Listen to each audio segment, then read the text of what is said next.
자, 늘 그렇습니다만 독서보다는 그래도 좀 편안한 문학입니다.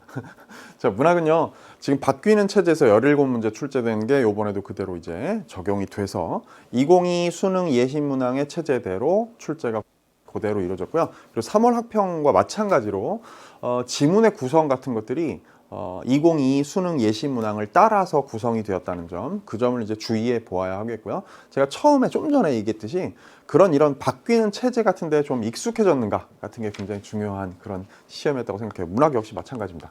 자, 문학은요, 핵심 키워드를 한번 선정해 보면 저는 이렇게 선정을 해봤는데요. 낯선 작품 평이한 지문이라고 해보았습니다. 무슨 얘기냐? 여러분, 작품 수가 이제 이런 구성을 취하게 되면서 문학이 전체적으로 과거에 비해서 작품 수 자체는 많아졌어요. 예를 들면 뭐 이번 시험의 경우에도요, 전체가 이제 현대 문학이 3편이 나온 거고요. 그리고 고전 문학의 경우에는 이제 고전 시가 지문이 6개의 작품이나 달려 있었기 때문에 산문에서 2개 복합이고, 그러다 보니까 이제 총 8개 고전 문학. 그러니까 총 합하면 작품 수로만 따지면 11개의 작품이나 출제가 된 셈입니다. 지문 자체는요, 작품 자체는 낯설지만 구성된 지문 자체는 그 대목을 이해하는 것은 그다지 어렵지는 않았다. 뭐 현대 시의 경우에도 작품 자체는 낯설지만 그러나 상대적으로 이해하는 게 그렇게 과히 어려운 작품들은 아니었다. 물론 선생님 전 지문 이해하는 거 어려웠어요, 이런 사람들 물론 있겠지만요, 객관적으로 다른 때의 시험들과 견주어 볼 때는 그렇다는 말씀입니다. 자, 그래서 지문 구성 자체는 그다지 어렵진 않았기 때문에 낯선 작품을 읽어낼 수 있는 능력이 자기한테 있는가 같은 것들을 시험해 볼 수 있는 아주 좋은 케이스였다고 생각해요. 여러분들이 만약에 그것에 성공하지 못했다면 끝난 다음에 분석하는 이 시간에 말이에요, 저와 함께 작품을 읽어가면서 지문들을 읽어가면서 요게 요런 요소가 어떻게 해석에 기여하는지 같은 것들을 함께 연습하는 계기로 삼았으면 좋겠다, 이런 생각이 들었습니다. 네, 문학에 이어서 독서의 경향을 말씀드리도록 하겠습니다. 자, 독서의 3세트가 이제 출제가 됐습니다. 6문항, 6문항, 5문항짜리 세트였고요. 그 3개의 세트는 각각 여러분 전형적인 특징을 잘 보여주고 있어요. 첫 번째, 법지문입니다. 법 제재의 핵심 출제 요소가 무엇인지를 아주 잘 보여주고 있는 세트이고요. 그에 따라 여러분이 요번 이 시험의 이 법지문을 가지고요, 법지문은 이런 정보에 주목하면서 읽는 거구나 라는 걸 좀 잘 익혀야 하겠습니다. 그리고 이제 두 번째로는 가와 나로 엮인 주제통합 세트가 출제가 되었는데 예술 관련 내용이었습니다. 그 또한 주제통합 세트의 전형적인 면을 잘 보여줍니다. 주제통합 세트의 가, 나는 여러 관점이 제시가 되는데요, 그 여러 관점이 제시되는 방식은 몇 가지가 있어요. 그 중에 한 가지가 바로 이제 병렬적인 건데, 즉 공통화제와 관련하여 가의 관점, 나의 관점, 이렇게 여러 관점을 제시를 하는 겁니다.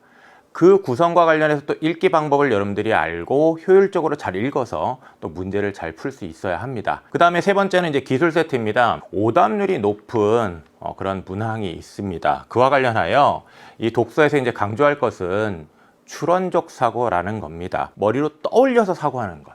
이걸 여러분들이 앞으로도 잘 연습을 해 나가야 하겠습니다. 자, 이어서 헌법과정문의 경향 설명 이어지겠습니다.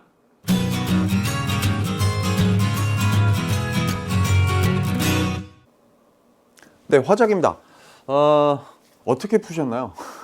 화작은요, 저는 키워드를 이렇게 생각했어요. 숨은 근거.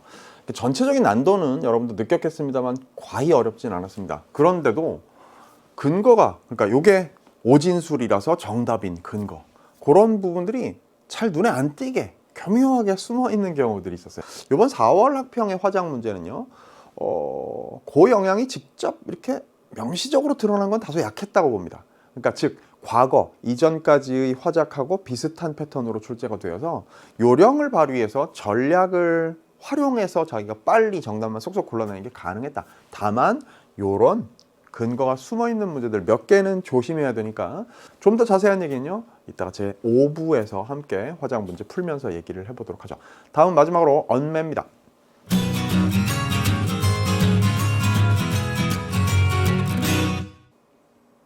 네, 언어와 매체 설명을 이어가도록 하겠습니다. 언어와 매체의 특징, 언어, 조금 어려웠습니다. 여러분들이 곤란해할 그런 문항들이 한 2개 정도 있었죠. 무엇에 신경을 앞으로 이제 잘 써야 되느냐를 짚어봐야 되겠는데요. 늘 얘기하는 것이지만 꼼꼼하게 분석적으로 하나하나 정확한 이해를 할 수 있는 가입니다. 그런 능력을 내가 잘 갖춰야 돼요. 그렇다면 첫 번째 문제, 35번 문제 안 틀렸을 겁니다. 그 점 유념해야 되겠고요. 그 다음에 이제 또 하나 이제 강조하고자 하는 것은 이제 무엇이냐면요. 출제 의도를 또 정확하게 파악해야 된다라는 겁니다. 그런 연습을 해야 수능에서도 절대로 실수하지 않습니다.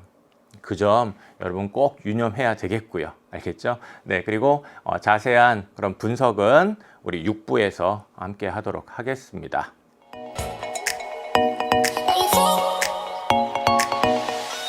안녕하세요. 고등학교 3학년 4월 학력평가 해설 강의고요. 저는 총평 여러분과 함께 공부할 친절한 하영쌤입니다.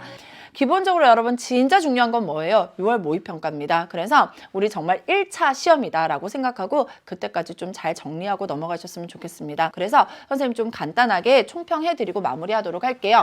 근데 어쨌든 간에 교육과정이 바뀌면서 여러분 최단거리에 대한 문항들이 계속 출제가 되고 있는데요. 최단거리에 대한 문항들이 정말 좀 쉽게 출제가 되었잖아요. 그런데 이번에는 28번에서 살짝 그래도 난이도를 높여놨습니다. 그래서 28번 문제 같은 경우는 여러분이 최단거리 문제 한 번 더 확인해 보는 게 좋을 것 같고요. 자, 29번 문제가 사실은 원순열이고 이웃한다, 이웃하지 않는다에 대한 얘기가 같이 출제가 되었습니다. 평가원에서 원순열 그리고 서로 이웃하지 않는다 다 좋아해요. 그래서 최근 평가원 기출문제들을 보면은 이러한 유형의 문제들이 많이 나오고 있기 때문에 이것도 제대로 정리하고 넘어가셔야 되고요.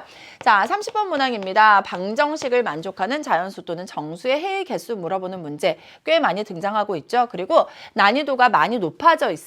그렇기 때문에 여러분이 30번 문항에서도 충분히 이런 문제들 물어볼 수 있겠구나 라는 것도 알고 넘어가셔야 되고요. 4점짜리 문항으로 이런 내용들이 꽤 자주 등장하고 있잖아요. 이렇게 기억하시면 좋을 것 같고요.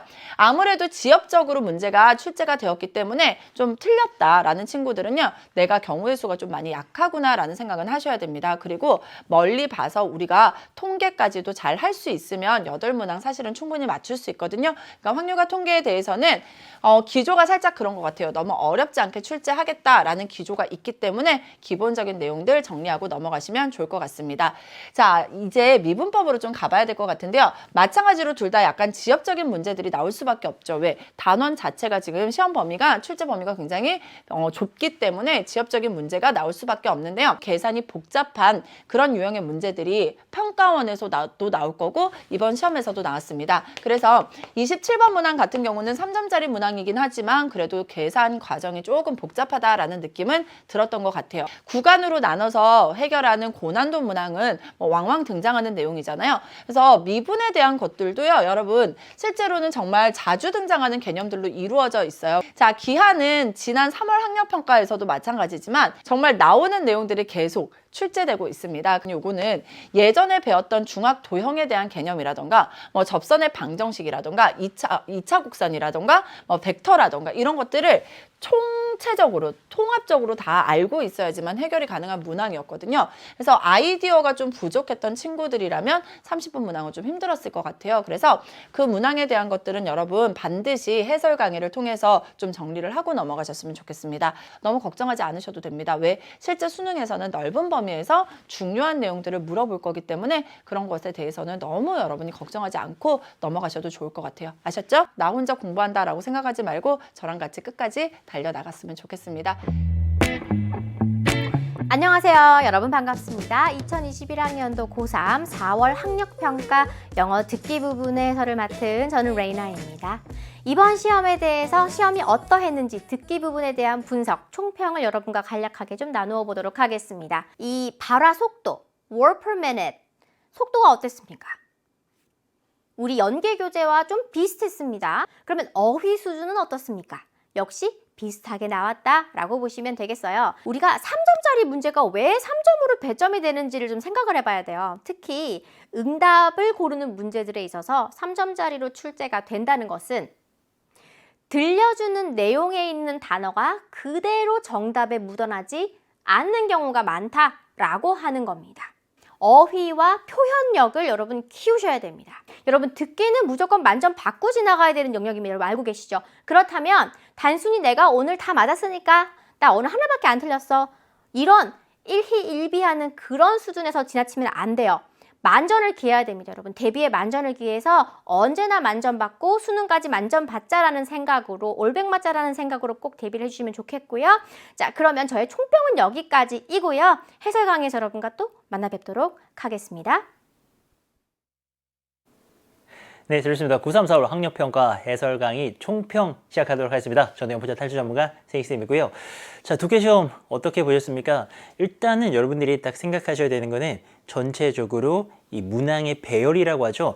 이게 딱 고정이 됐습니다. 특별하게 풀면서 이건 뭔가 바뀌었는데 라고 느낀 지점 없었을 겁니다. 한 3년 전부터 지금 이 문항의 배열이 고정돼 가지고 이번 4월 시험 역시도 이 문항의 배열이나 어떤 유형 면에서 변화가 없이 그 틀 그대로 이루어진 시험이었습니다. 여러분이 뭔가 소재에 대해서 특별히 약한 소재가 있다면요, 이거는 기출문제 중에서도 그쪽 소재를 여러분들이 딱 보시면서 대비를 충분히 해 주셔야 됩니다. 이게 뭐 국어처럼 그렇게 어려운 지문들은 아니기 때문에요, 여러분들 그런 거는 기출을 통해서 딱 대비하시면 되고요. 시험이 딱 정상적으로 출제가 되면은요, 이 지난해와 똑같이 이렇게 출제가 된다면은 가장 어려운 거는 빈칸, 순서, 삽입, 어법, 이렇게 4가지 유형이 가장 어려운 게 정상적인 패턴입니다. 이번 시험도 어법, 삽입 어려웠고 아마 빈칸도 조금 어려웠을 겁니다.